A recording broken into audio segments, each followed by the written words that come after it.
I want to welcome everyone to the Stuart Heritage Museum Speakers Program tonight.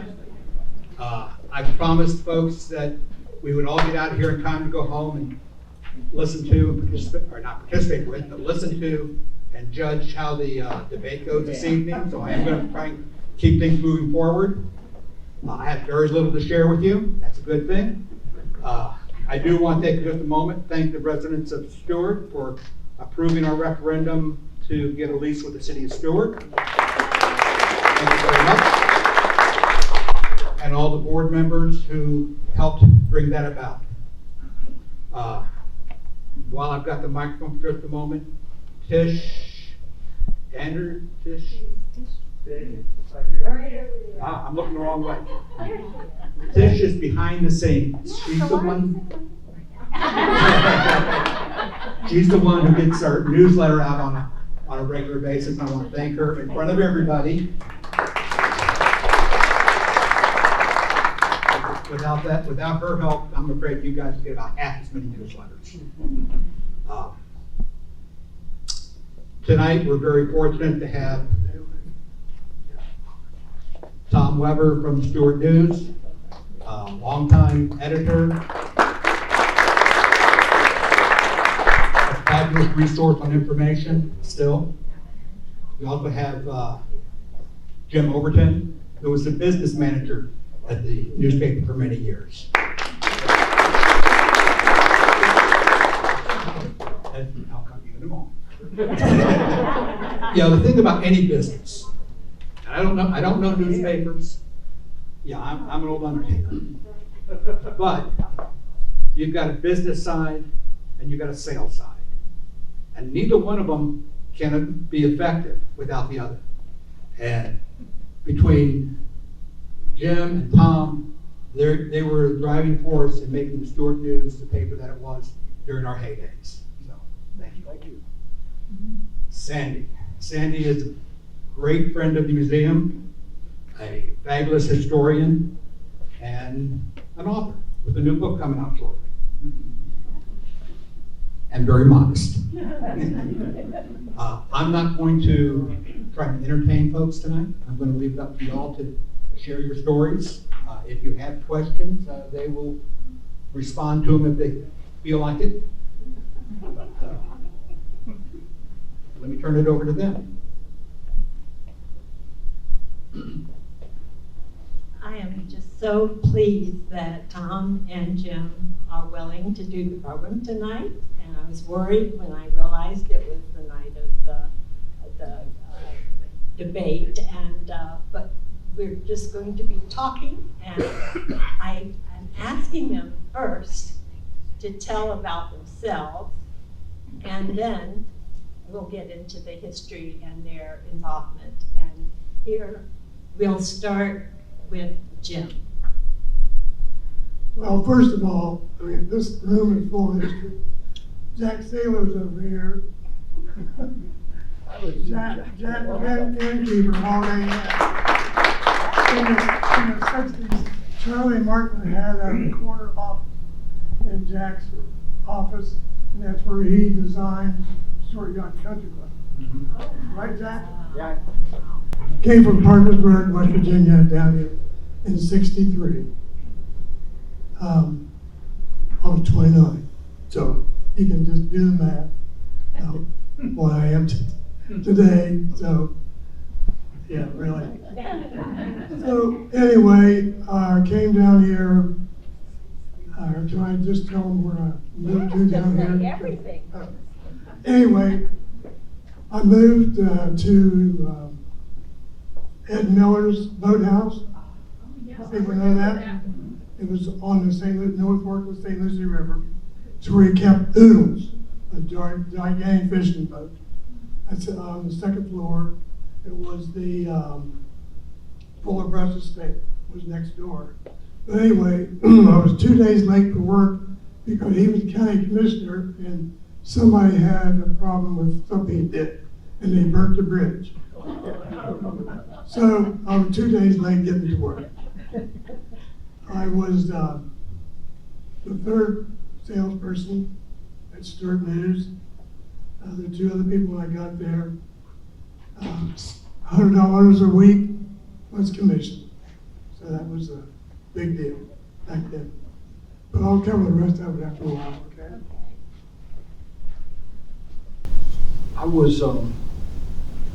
I finished high school in Palm Beach County, went to Florida State. Met Judy, who many of you know, Judy Jackson at that time, and came down here with her, met her mother.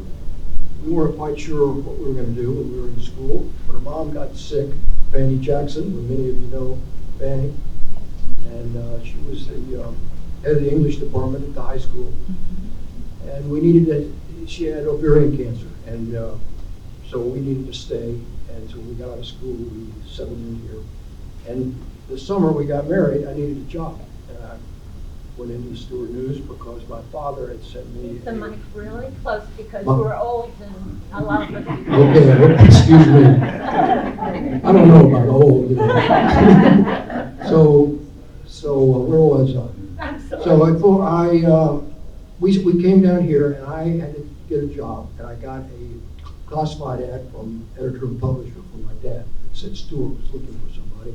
I went in, met Ernie, he spent some time with me, he hired me. So they say, summer intern, which was a real piece of luck on my part. The spot was there. And I loved it. I loved working there. I got to know Jim. And it was a small group. We had so much fun. I can't tell you all the laughs we've had. But I will tell you a few when we have time. Is that good? Yeah, well, go on about going back to school and then coming for permanent. Well, so I finished the summer, and I came back and went to work full time, and worked there for 42 years. 42 years, and I loved it. I really loved the work, loved the people, loved the town, and while we're talking about it, when I got the mic, I would like to say something I haven't had a chance to say, and that is, I think I can say this on behalf of all of us. We might take a minute to recognize Sandy and all the work that she has done.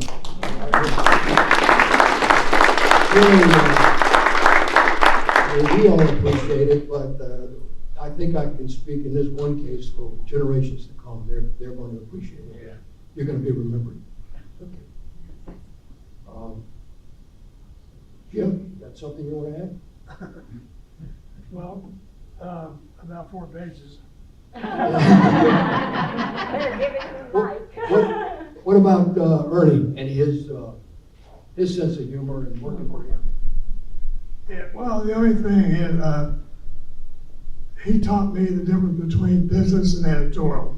Mr. Lyons did. I can remember having a fit that he read a story on wig, a wig business was downtown, and I had been trying to sell them advertising, and they wouldn't come across. So Mr. Lyons ran a story about wigs. Well, I went in and said my piece, and he set me straight on the difference between advertising and editorial. So, if you knew him, he's man of very few words, and if he didn't want to talk to you, he would turn his hearing aid off. And he was also stopped smoking at that time and chewed cigars. And by the time the evening was over, he had spots all over his white shirt. So many people knew remember that. And he he typed with 2 fingers on his Royal typewriter. Yep. Anyway, so a little bit more, and then all that Tom have it back. I was the 17th employee. Can you imagine that? 17th employee. It was at 111 East Ocean Boulevard. It had 2 rooms. The main room had advertising, office, editorial, and that was about it. Mr. Lyons had his own room, and then there was another room that we weren't allowed to use. Remember that? That was, and because the paper was owned by Mr. Lockwood when I came there. And but actually his desk was in Mr. Lyons' room. But But anyway,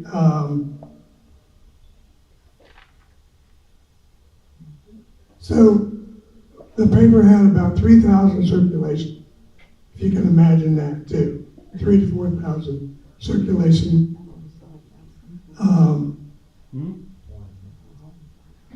So I was interested that they had the plant right behind that building.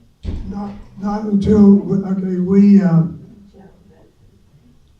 that was the second room. Back then, we had a duplex, what do you call a duplex, flatbed press. And we'd print about 2,000 papers an hour. Was that there when you were there? Yep. Okay. So anyway,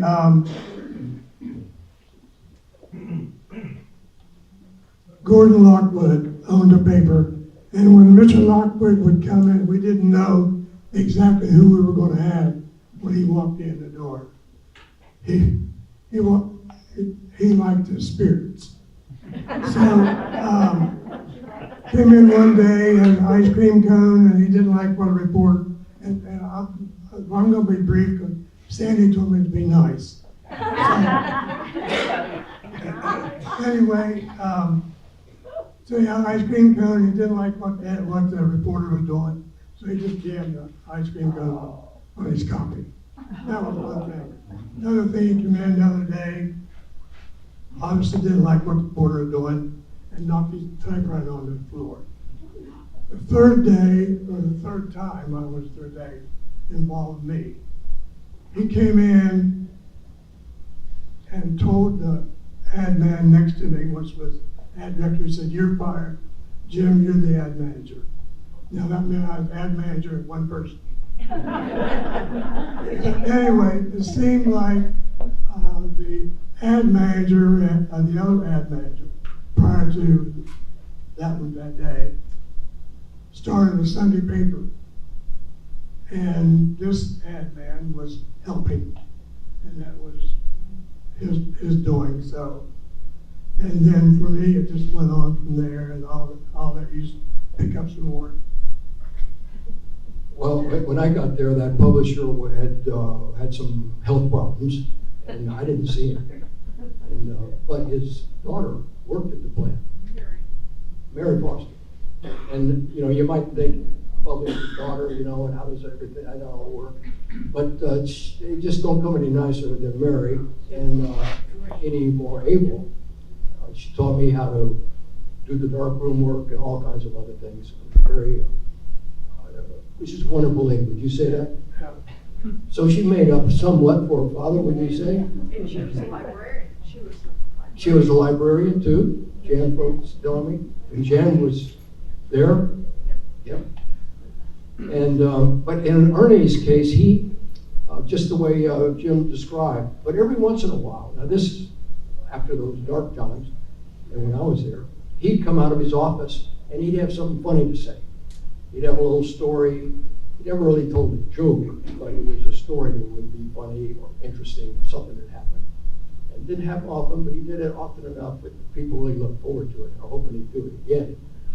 And the thing that happened there, I think, is that if the big boss comes out and makes it funny, it kind of gives everybody permission to laugh, when it's funny. And we had a lot of funny things happen.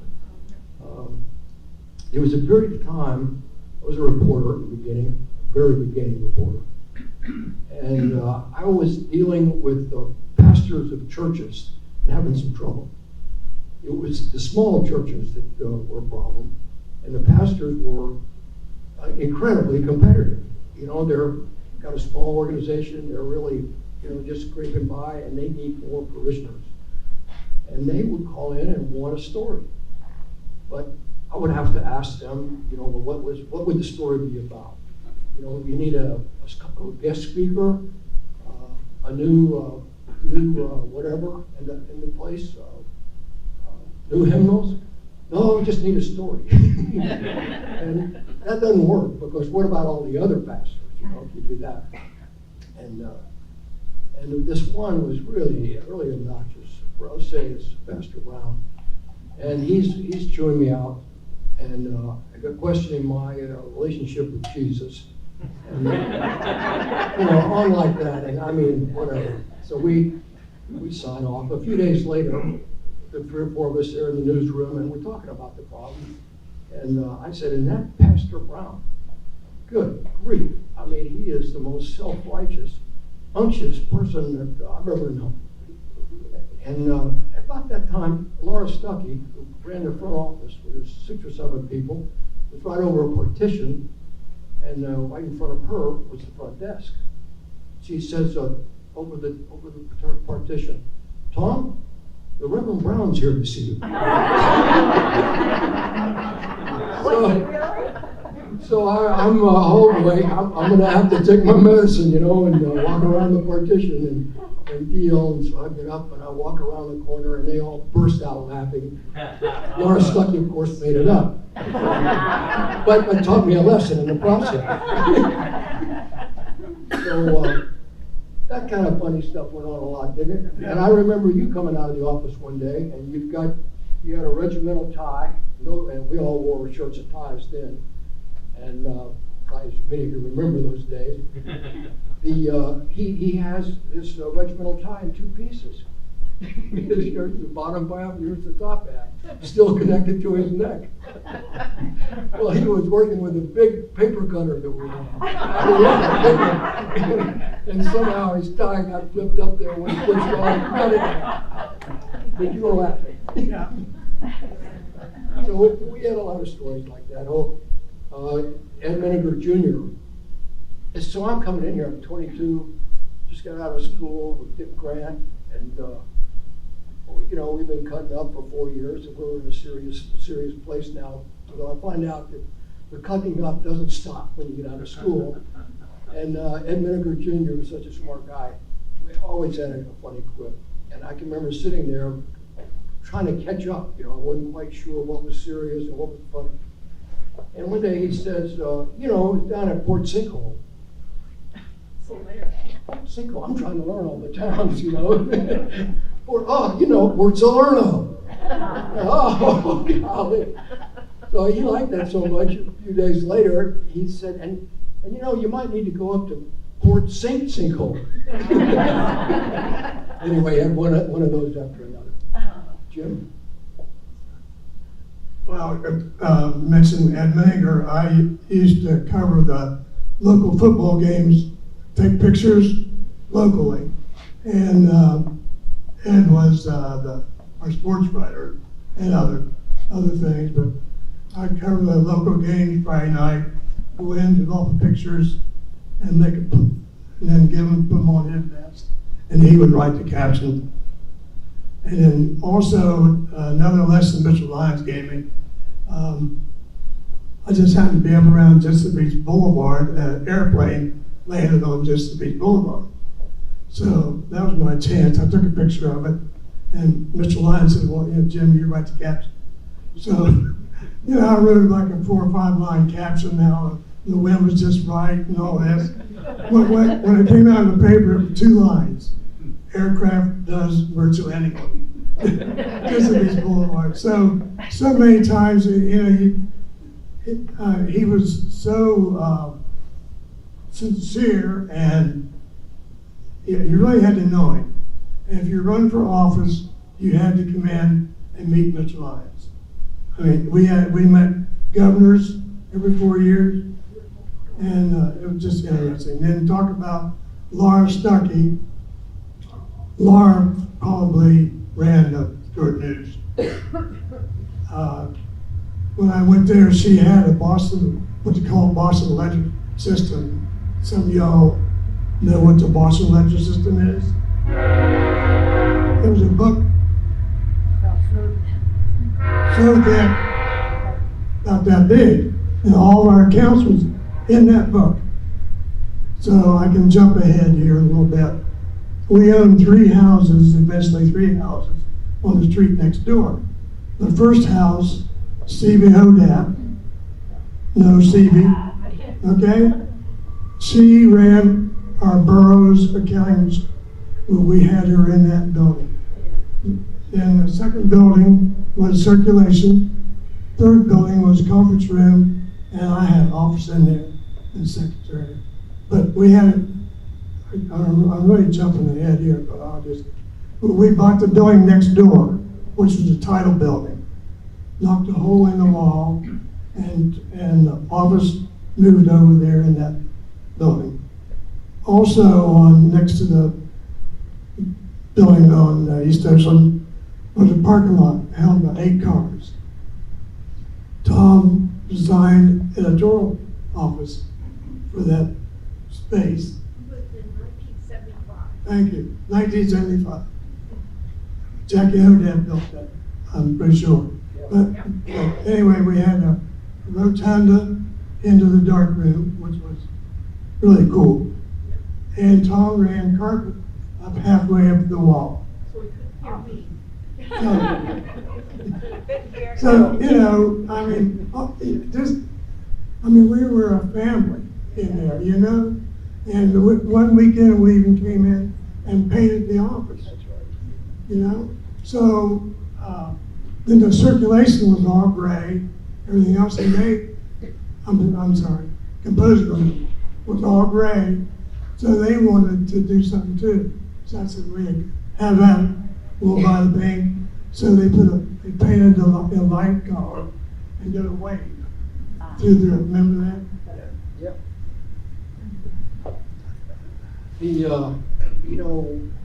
I was asked to, Gloria Pike asked me to talk a little bit about how we got into the production build. Should I do that now? I understood you were going to tell kind of the whole history, and you can just start with what you want to start with. Well, so we're working away.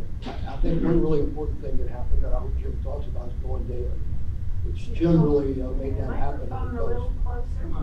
It was going daily, and Jim really made that happen because, I mean, the key was bringing the advertising with you. And you didn't really know until you did it. But it was a huge success thanks to advertising sales. I think, but we could see in those years, we had some growth in Stuart, but it doesn't grow more than a few percentage points a year, even when you've got big growth. In fact, lately our growth, despite all the other talk, has been around 0.9% a year, just so we got a little much bigger than we once were. And if you run a business and you're depending on that growth and you've already got a high penetration, really what do you do to do better than that? And the answer for us and for many businesses is to reach out and expand your market. And we started that probably very late 70s with a petition in Port St. Lucie. And it was thin and it wasn't really well staffed, but over a few years, Nancy really staffed it, and our idea was to put strong people up there. We had watched all these bureaus that come into Stuart, and they often used beginners. They were good, but they were beginners. Not always. Some of them were very experienced. And she built a real staff up there, and over the years, it started to grow. And then, early 80s, I think, I went down to the Jupiter Courier and talked to Ives Carey, who was the publisher and owner, just in case. He was getting older, and I told him if he wanted to sell someday, Scripps would be interested, just to get an oar in the water. When he called a couple of weeks later, he was interested. 3 or 4 months, we bought the paper, took the press out, because we could print it in Stuart. But in that case, and in all these cases, we really worked to keep what we had as far as news went, the local news. And then let me think what that was followed with. Port St. Lucie, and let's see, I can't keep up with it. Oh, one of the things that happened was at some point, I think it was in the early 80s, the Fort Pierce Tribune, who was here along with Palm Beach Post, Palm Beach Times, what else am I forgetting? Well, the Miami Herald. The Miami Herald had a great bureau here for a long time. So we were, how many ways can you cut up the pie? But the Tribune pulled out of Martin County, and that was helpful to us. And then as the years passed, we had an opportunity to buy the Vero Beach Press Journal. And we put our heads together and got a price. Corporate bumped it up a little bit because we wanted it, and we got it, and we paid a premium. But look at the situation now. We've expanded our market. We've got more than half by the end of Port St. Lucie, and the Tribune is left with Fort Pierce, a little bit of Port St. Lucie. And Greg Anderson, our great advertising director, created a free distribution newspaper in Fort Pierce, so we could sell against the Tribune. Well, you know, you take 5% out of the revenue here, 5% there, things start to cave. And they brought in a new publisher, Maureen Salzer, and she was good. She's a real smart lady and did a great job. But you know what it's like when things start to turn another direction. And it took about 4 years, and I was at a publisher's annual Southern Newspaper Publishers meeting at Greenbrier, and the head of Freedom that owned the Tribune and one of the financial guys came up to me at the opening cocktail party and wanted to talk. They never wanted to talk to me. And we had a great chat, you know, and about the market, about this and that. And I came home and called our boss, Bill Burley, and told him I suspect they were going to make an offer for us. And they did. Before they did that, they invited all the other big newspaper groups in and asked them if they would bid on the paper. No one would bid. See, look at the situation, you know, that they were in. We pretty well had it boxed in. And so we bought the Tribune about 80% less than what we paid for Vero Beach. So that's how it worked out. So, and you know, long story, but kind of brought us to building the plant. And we closed all the presses, consolidated everything in St. Lucie West. It was 125,000 feet, I think, about $50 million. Almost half, maybe more than half, was the press itself. It prints 70,000 papers an hour, lots of color in it. So you can print more than one paper at the same time. And it allowed us to keep our deadline in emergency or in special situations as late as 12 o'clock, so we could get to a lot of the late games, which in those days, you're really working to do that. You know, that's You're talking about Port St. Lucie now, right? That's Port St. Lucie West. Okay. Yeah. Okay. So you'll have to come back and talk about Monterey Road and US 1, because that's what's so big. Okay. Jim, you want to add anything? I didn't mean to interrupt that, but we'll come back to I'll go way back to when we were sitting type on line type. That was lead, and the most an operator could type was 13 lines a minute. So we were into a newspaper revolution, production-wise. So, because we were looking at offset, and because we needed a new press, we were growing so fast. So we got a computer, we got the offset, and a 6-unit Gauss community. Remember that? Yep. And we got a computer in that did 70 lines a minute. I mean, can you imagine that? I mean, it's about the size of a small refrigerator. You know? I mean, that's unbelievable. That was unbelievable. But we were able to use our operators for something in the work that were there.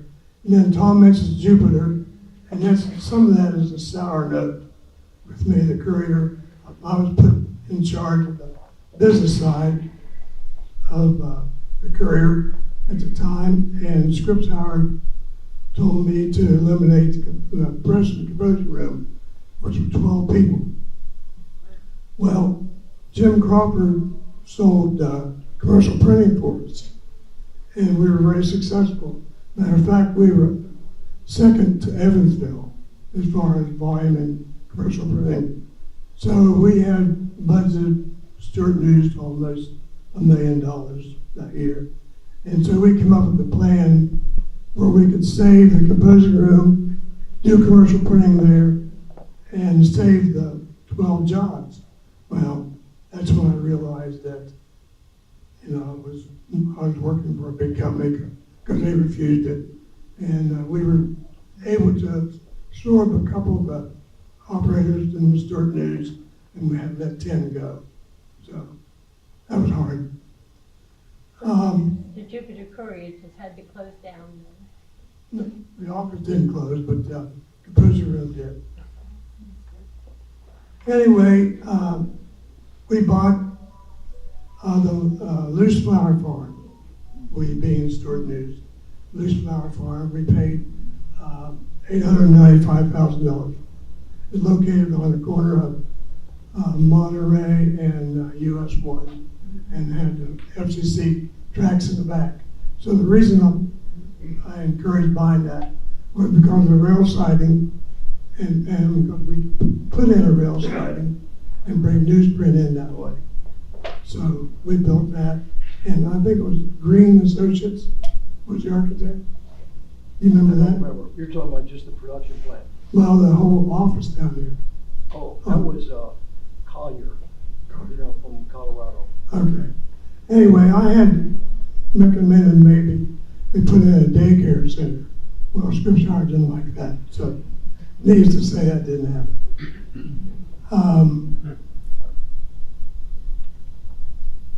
Well, you can imagine what it was like when and we had three main advertisers. First National Bank, which was the main advertiser with us. Kindred Supermarket. And some of you laugh, some of you remember Kindred. Absolutely. Chickens. How did you go from Mr. Lyons owning the paper to Scripps Howard? No, Mr. Now, not Lyons, Lockwood. Mr. Lockwood. Lockwood. No, Okay, how Scripps did that? Howard, actually, a retired man from Scripps Howard lived on Sewell Point, Mark Freed. Remember Mark Freed? He got a place out on an island. I don't know, Mhm. he was just as general manager of the whole company for a while. So he recommended Scripps come in and look at Stuart News. And Lyle Wilson lived on the two of them. that's right. But anyway, they suggested that they take a look at the Stuart News Kipling. and Kipling too. Mr. Kipling never mentioned Martin County in his letters.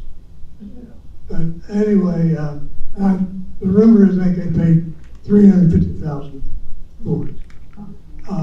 We paid $895,000 for Lucy's Flower Farm, which was a good deal. It's time they leased the farm back for a while.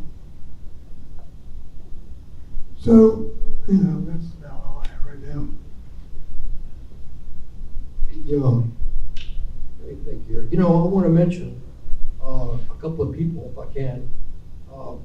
We've got Mark Tomasic in the back of the room. And Mark is been editor. A lot of still people. Nancy Smith, of course, managing editor. And associate editor, Involved in everything, 28 years, I think. I meant to say Mark was with Scripps for 39 years, 16 years here, long after I left.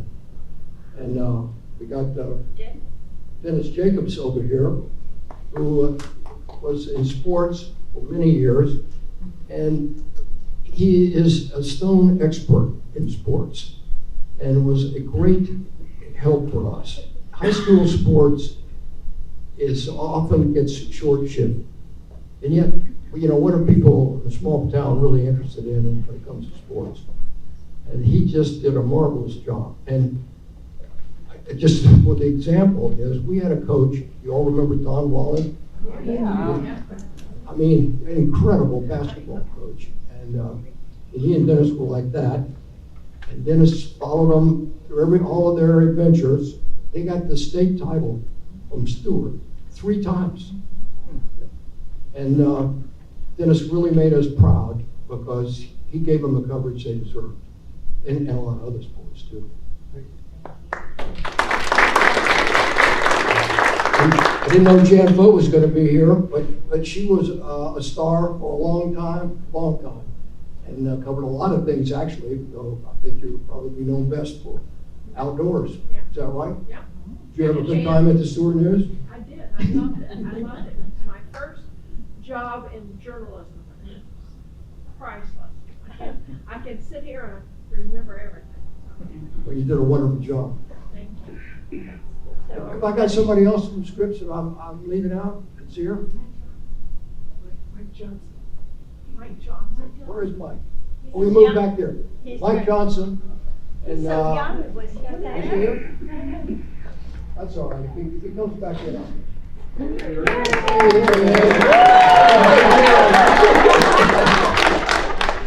So Mike, For you. Mike, we could never find Mike. That was the problem. You know, Mike was the guy that kept all the trains going on time in the advertising department.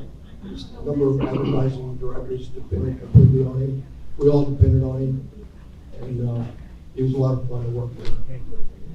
The story about the eggs was so good. Are you going to tell it about cooking breakfast? Nancy and Oh, Nancy, I don't really know that, but this is when they unplug something? Well, I can tell you that before the Stuart News, I worked at the London Observer in England, and it had 12 million subscriptions. It's one of the biggest papers in the world. Well, my first day in Stuart, I went from the Observer to the Stuart News.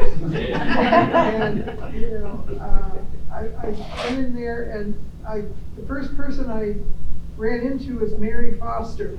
And Mary said to me, "Would you like to have breakfast? I brought my hot plate."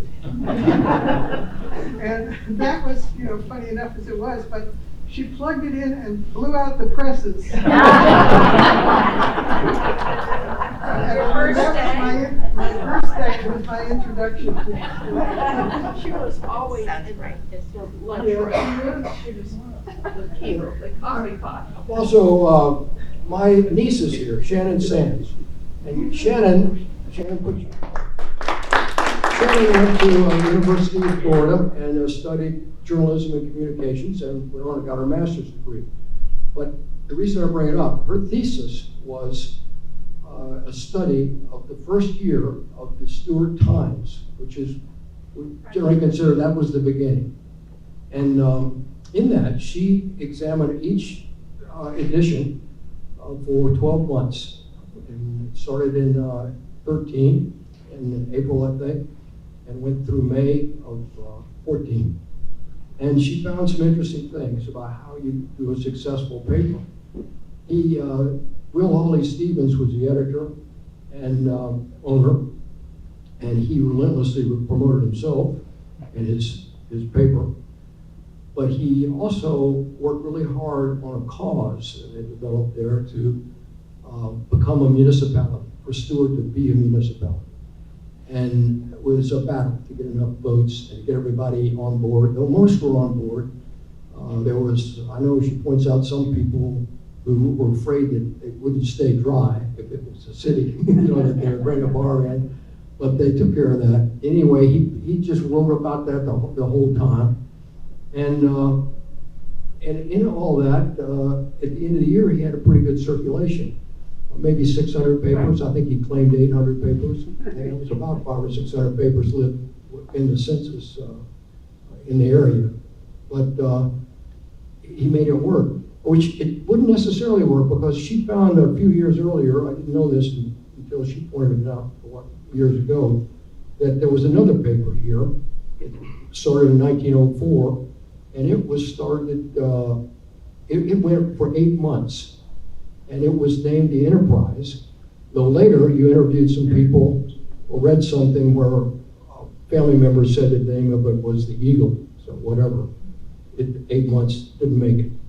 So I don't know what the Eagle had, but what Shannon showed I thought in the Times, is that the editor really knew that what you want to write about is what the people are interested in. And in a way, he made the municipality thing something to be interested in and hammered it. And it sounds simplistic, but it's really important because I'm not talking about controversies. The controversies, it doesn't really matter. I mean, as long as the paper's not, hopelessly one-sided, but can have opinions this way or that way. People are interested in the subject, they buy the paper. So that was sort of the guiding thought as we bought these other papers, because the temptation is to cut expenses by, removing some personnel and reducing the local content. And we really tried not to do that.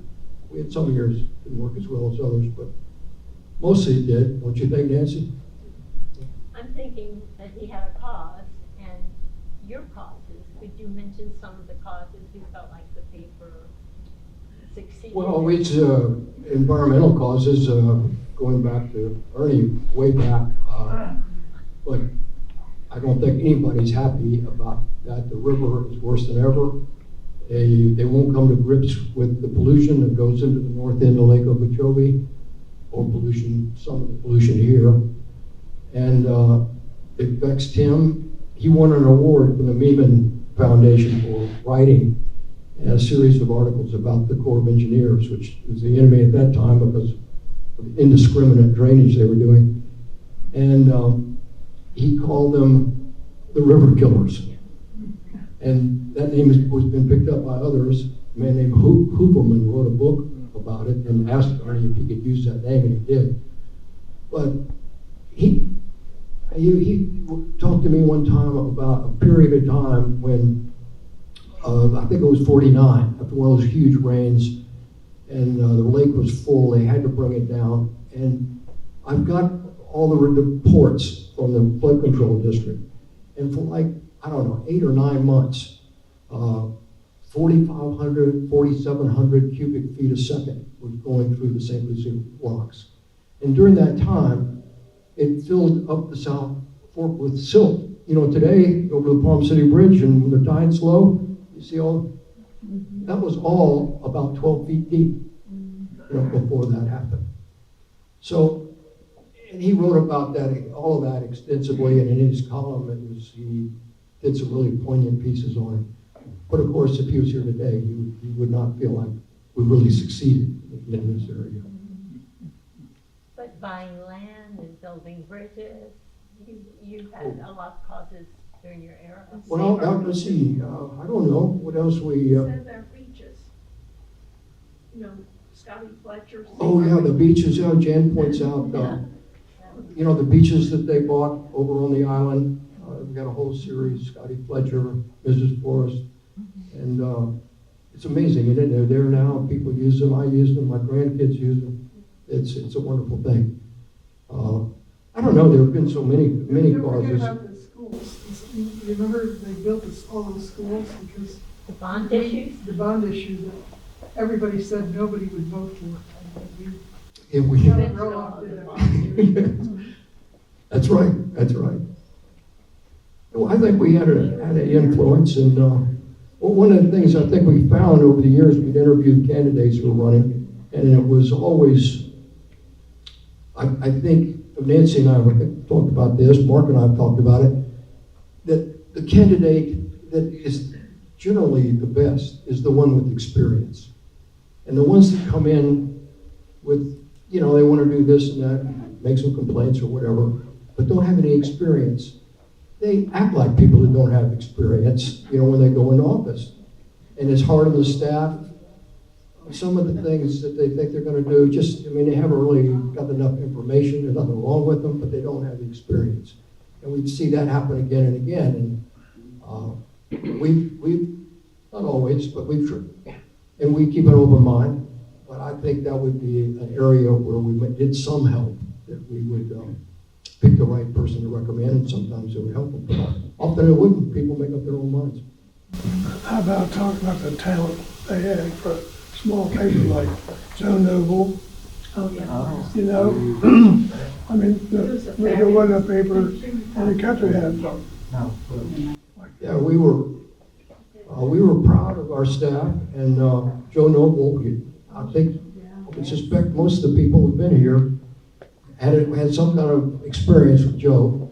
He's a wonderful photographer, especially nature photography, but all kinds of photography, including some really serious stuff. But and the thing he really liked, I think, was nature photography. Was that fair to say? The Bird Island. Bird Island, and so many of these things go back to that point. It's what people are interested in. You know, his nature pictures were very popular with readers. I mean, it was kind of a tonic, you know. And of course, he had the talent too. You can't just go out and snap it. It's got to work. What else, Nancy? You were going to suggest something else. Well, I just remember all the things that we did back then. You know, all the beaches, you did the Save Our Beaches campaigns, and we bought all the beaches and the ones that are named on the island there. After people that were Yeah, pivotal. people that really had a lot to do with the community, and they were named after them. You did the bridges of the bridges. That was another thing. That was very contentious. That's right. Lots of Well, like the squabbles. big, especially the big bridge over here, which was, that was a long, I forget. A tunnel. That was a struggle. I mean, the people did not want to build that bridge. One county commissioner said they didn't want to widen US 1 north up to the mall because it just encouraged more growth, you know. And I think the bridge has worked out really well, but well or not, could we really still be operating with the old Roosevelt Bridge? I don't think so. But that was, believe it or not, that was a struggle. Went on for quite a while. Could you take a minute to tell about the relationship of Judy to the feed store? How she's a part? Well, my wife, I told you her mother was Fanny Jackson. Her maiden name's Fanny Stanley. And her mother was Fanny Parks, daughter of the original Parks, who came Benjamin and Sally. And George was her brother. And there were several other older brothers. And there were two sisters, Flora and May, I think. So she's practically kin to the feed store. That's right. She really is. She spent a lot of time here, and her husband, when George was sick, ran the feed store for a while, I mean, short periods of time, and was involved in all that. So, I don't know, I always thought that was kind of neat. Oh, it's very neat. It could be a program about that relationship and that Yeah. family. Where So- are you now, Tom? Where are you all at? Where do you live now? Here? Or did Oh, you- no, I live in Stuart, yeah. Yeah, no, I'm gonna be permanent. So since Tom is here in the back too, right? I read that he was the business manager and you were the publisher at a certain time, near the end of your era. Oh, Mark Tomasic? Uh-huh. Is that Mark? That's Mark. Mark. Mark, would you stand up? Sure. And Mark is the executive editor. executive editor, and he came from Washington, D.C. I came from Washington, D.C. in 2002, and it was the most lucky break in my life because it brought my wife and I, Diane, to this great community. And what a lucky person I was, because I inherited a news organization that Tom Weber had built and all the people with him. And all I had to do was make sure I didn't mess it up. But there's one thing I want to say that you all should know about before we leave tonight, and that is Tom's leadership. He's too humble to mention it, but I've seen and worked with and studied leadership all my life. And Tom is at the top. And one of the reasons for that was his compassion and his calmness. How many people in this room were here when Hurricanes Francis and Jean hit in 2004? Show me your hands. Wow, so almost everybody. I'd never been in a hurricane. And so here I was.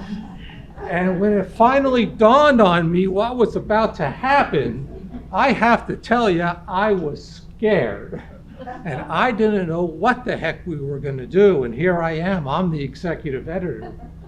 But Tom was so calm, so organized, and I have to tell you that everyone on the staff, the tone he set, everyone just fed off of that. And so we went about our jobs, as tough as it was for everyone.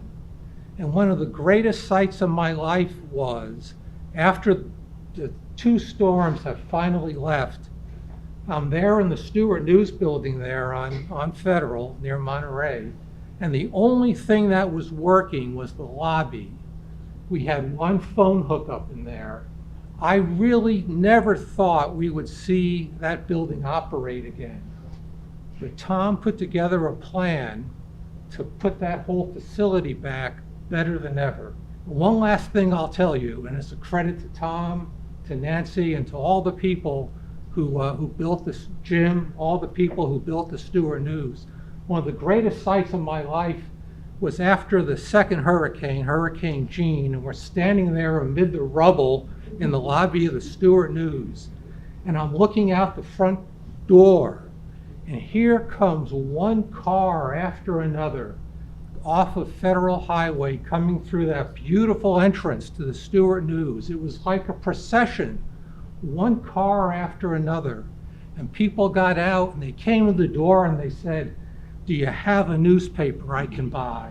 You know, and that's when it really hits you about what a newspaper's relationship is with the community, that people would come out and they wanted credible news, real news that they could trust and count on.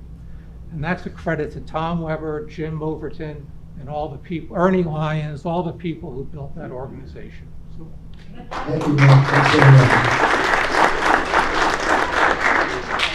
The Germans, you had to use the brand new presses and you weren't supposed to move in yet. And the Germans came and they had never seen a hurricane either, but they were quite familiar. The Germans were there because the press was up, I think it was running, but it was all brand new, and the side blew off the press roof, and the rain came in. And we got a bunch of people in there, anybody, employees could stay there. And when I got there the next day, the Germans, these are German engineers, man, they're sharp. This whole thing's run by computers, they do all that stuff. They're in their skivvies down in a well underneath each press that's full of water, and they're bailing it out, you know. Which, This is the new press in Port St. Lucie? yeah, and it was pretty serious. I mean, you know, you think rust and all the other things that happened. But they really impressed me. But we had so many people that just did so much during that time. Becky Freeman, the general manager, just led an incredible recovery thing. Mike O'Leary, who ran the plant up there, I don't know, Mike was involved in all that. I mean, you hardly know where to start, but it was a harrowing thing.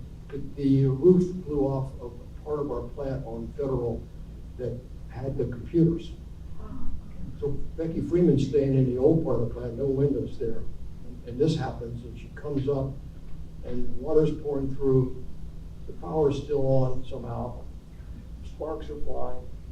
They got to unplug things. You know, the lights actually are out. And you stayed calm? I wasn't there. She did. No, it wasn't me. But she was heroic. Ed Lindu, who still lives in Stuart, Dr. Lindu, was in charge of all our computers. And he's a computer expert.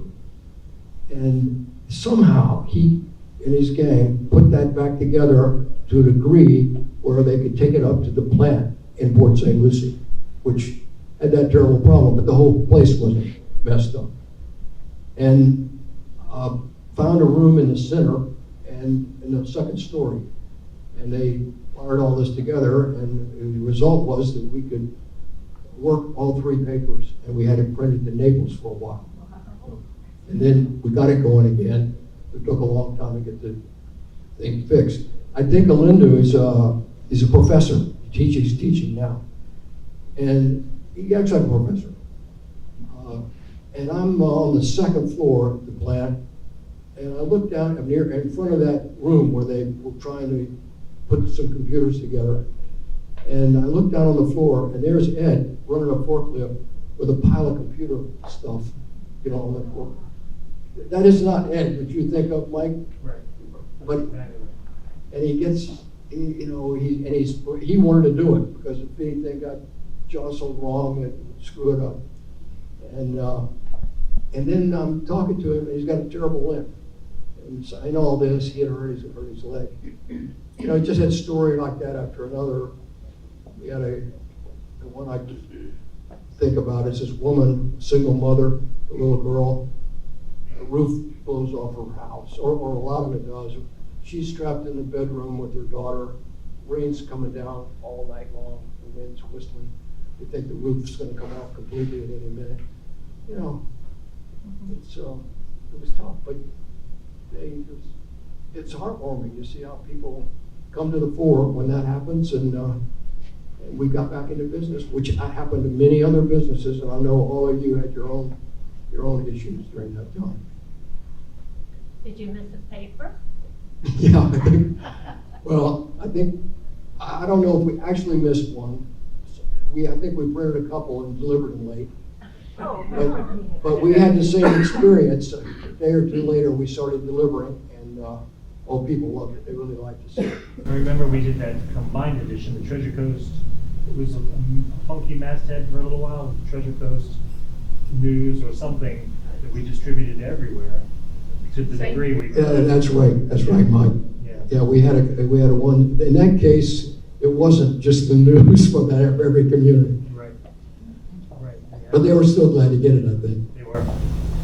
When did the paper go from being a PM paper to an AM paper? When? Do you remember? I was in the 70s, let's see here.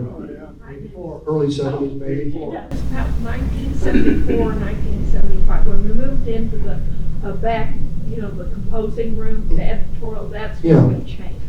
Thank you, Jan. The first, one of the mornings was 84, and that's every day of the week, that's why I went 7 days. That's when we were 7 days a week? The day after I started. Is that right? Wow. We were getting it ready for you. 84. We had all the kids on bicycles that delivered it. You what? We had all the kids on bicycles that were delivering it. Yeah. Yeah, that's right. Composing, we were always working.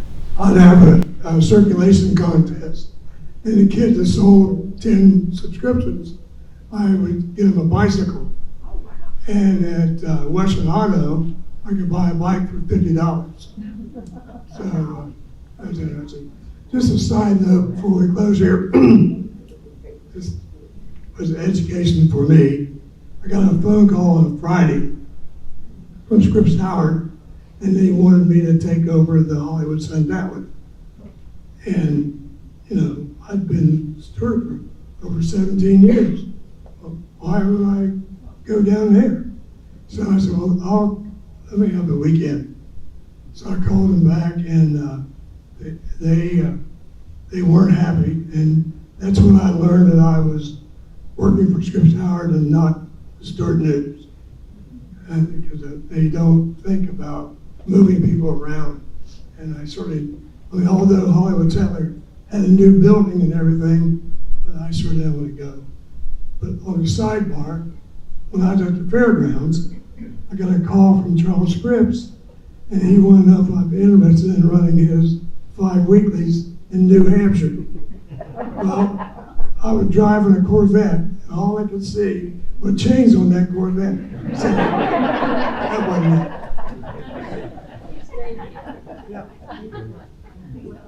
I think it's just about time to close, so you can summarize. Well, thank you all for having me here. And Jim, you feel the same way? Yeah. Sandy, thank you. When I talked to Nancy, and I said, well, what should we call this program? And we said Heyday. And you were in the Heyday That's right. newspaper times.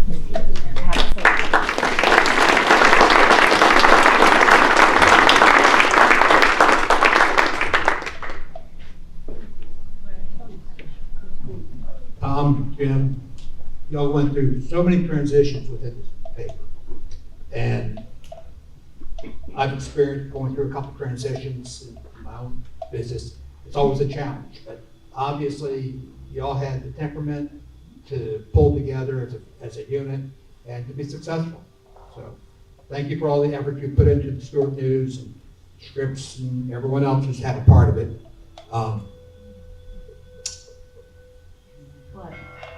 You know, it's how we still get the paper every day. Not as many people get it as they used to, but we all get it every day. We still look through it. I encourage everyone to continue to support the paper, even though it is Scripps or whoever it is these days. And it's not quite the same as it used to be, but yeah, I do like getting my printed paper, so we all need to support them in that. Other than that, I just want to thank everyone for being here tonight. Well, again, thank everyone for your support in the resolution. The museum does survive largely on membership, so if you would like to become a member, you're welcome to join us anytime. We do have membership cards at the door.